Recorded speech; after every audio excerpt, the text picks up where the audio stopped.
Hi everyone, I am Rebecca from ChemKnits, and I don't like to leave any dye behind. So sometimes that means I store dye for a while. I don't know if you guys remember this container, but I use this, oh dear. But I use this sponge top applicator thingy for a video when my youngest was almost 2 years old. So it was technically a 1-year-old dyeing yarn. Well, that was pretty close to exactly 2 years ago. Yeah.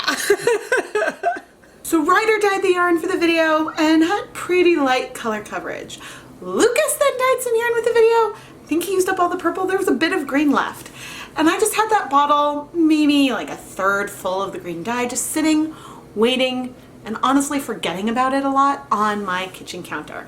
I didn't want to leave the food coloring behind, but I also didn't want to get rid of it. And so it just sat. Whoops! I also had a spray bottle that had a lot of green dye left over from, I think it was the June 2019 ChemKnits dye-along. Today is December 8th. This is some ancient food coloring. To be fair, a lot of the food coloring that I use in my video is old. Some of it I've had around for years. The difference here is that our dyes have been mixed with water. So they've been diluted. Now, there's no evidence that anything was like growing in here or anything like that, but it's just some old green water. And we're gonna turn it into some pretty yarn today. I've showed off the cowl that I had made out of the yarn the boys dyed before. It's really warm. The pattern is autopilot. It's a free pattern. And I faded the yarn that the boys dyed together. So the one that was more pastel, has more white in it, was the one Ryder did. And when Lucas came in with the leftovers, he used his exuberance to make the more vibrant side. But I love this. It's a warm cowl on Knit Picks Wool of the Indies yarn base, and I wear this all the time. But yeah, so this dye also has like real special finished object hint for me. So why, after all this time, am I finally using up this food coloring today? Well, yesterday Ryder knocked this off onto the floor and it sort of exploded and we got green food coloring everywhere. I was able to clean it up, but it's time. I'm trying to look in and see. It's possible that there could have been some growies in there. As for our dye bath, this is a pot of some water with vinegar from another dyeing project, and honestly, oh, I remember which video, but I'm not sure how much is in there. I'm not sure how much at all, but you know, we're gonna have some fun. As for our dye bath, this is also some leftover water and vinegar. There's never any reason why you have to reuse a dye bath, but again, it's sort of like saving materials and not wasting water. And so we're just below boil, and I am going to slowly, and by slowly, I mean just as I can, add in this skein of Knit Picks Stroll fingering weight yarn. I did not pre-soak this yarn, but you can see how easily it sort of is sinking in to our dye bath. This is a yarn that obviously any yarn can benefit from a pre-soak.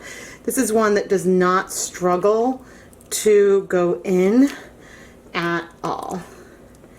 And so what we've got now is we've dip dyed this effectively, but also just, it's going to be just a tonal kettle dyed yarn.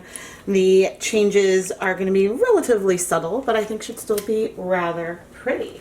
I don't think this would necessarily work with like acid or fiber reactive dyes, but if you're unlucky enough to spill food coloring on your hardwood floor, I find that some Lysol or some Clorox wipes really can do a good job of getting that color off of your counter or the floors. There's some times where we can be thankful that food coloring is not a commercial dye. But thankfully I have not had a massive spill of any of my commercial dyes. And now I'm going to raise up the heat just a little bit. but you can see, ooh, we actually maybe had some breaking. There's a little bit of blue left in here that with time it will absorb. If needed, we can always add in some more vinegar. Again, I'm not entirely sure how much was in here, but I'm gonna let things sort of sit here for 10 minutes and we'll come back. It's been 10 minutes and our dye bath is clear. I'm gonna go ahead and turn this off, leave the yarn, just leave it in the pot to, I mean, I don't think there's any color left, but we're gonna just leave it in there and let things cool in the pot. And yeah, once everything is cool and I can comfortably touch the yarn in the pot, then we will go wash it. Let's wash this leftover dye green yarn. So yeah, all of the dye did exhaust from our pan, which is always wonderful, but you know, food coloring left in water for long periods of time is stable. So that's what I guess is the big conclusion here. Adding some dish soap. Some food coloring contains sugar, so you could have some mold or something start to grow in there. But, you know, if it smells bad, then I wouldn't use it or something like that. But, yeah, you could save it. There's no reason why you have to use it right away. Anyway, I'm going to finish rinsing out this soap, put the yarn through my spin dryer, and then hang it up to dry. Here is our finished green yarn. This, I don't know why frogs keep coming to mind, because most of the frogs I see in real life, have a more muted green, but it's a very sort of like bright, almost neon green, and then it fades down to this mint color. So you could say like, is it broken? Is it broken?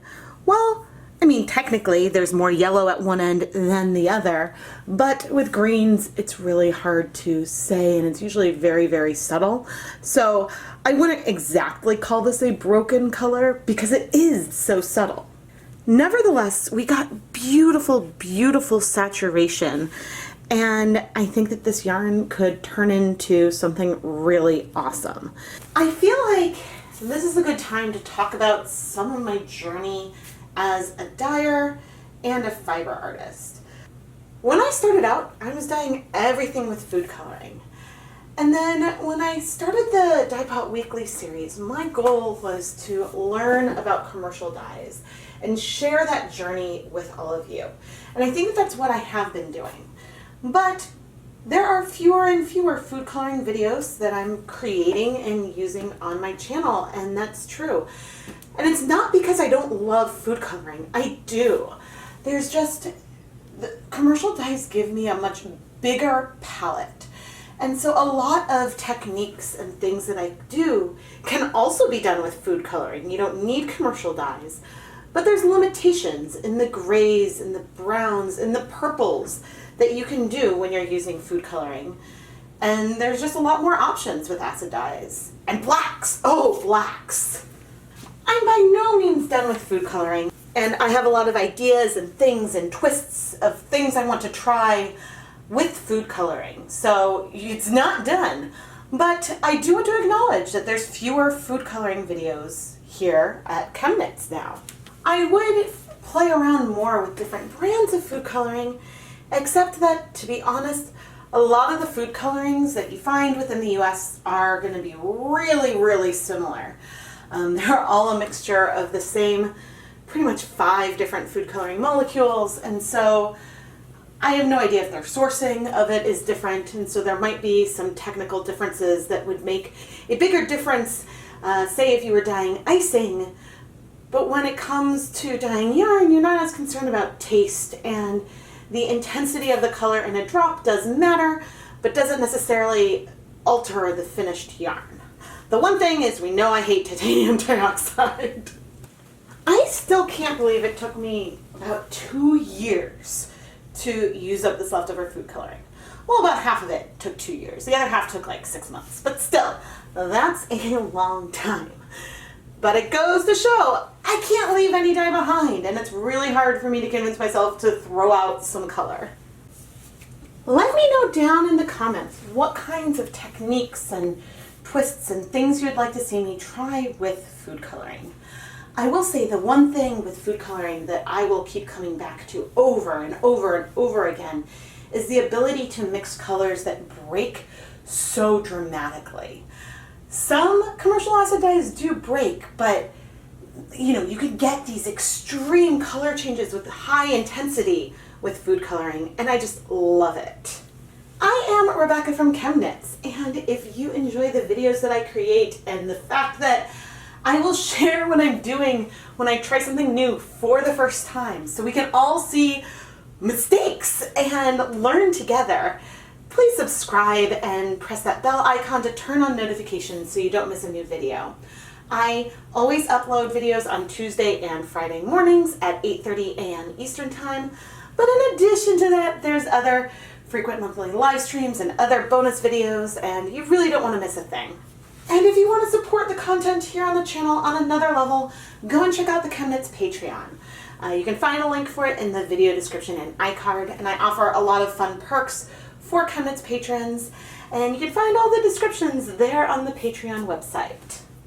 I am Rebecca from ChemKnits, and thank you so much for watching, everyone.